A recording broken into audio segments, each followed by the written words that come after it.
Hello, valued customers and engineers. In this video, we will demonstrate the photoelectric switch wiring between the ATmega server drive and the LK series module, and how to perform homing using homing mode.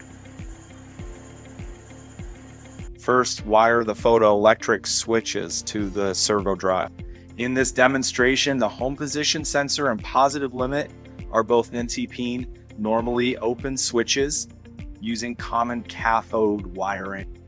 Connect the signal lines of the two switches to the corresponding DI terminals of the servo drive. Connect their COM terminals to the drive's COM terminal and use the drive's internal 24 power supply for the switches. The core logic of this mode is to find the on to off edge of the HSW during negative movement and determine the home position using the motor Z index, pulse with automatic reversal when encountering the positive limit.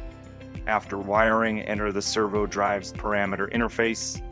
Set the homing mode to mode 7 and configure the homing high speed, low speed acceleration and deceleration time according to your application requirements. After parameter configuration, power on the servo drive, enable the servo and trigger the homing command.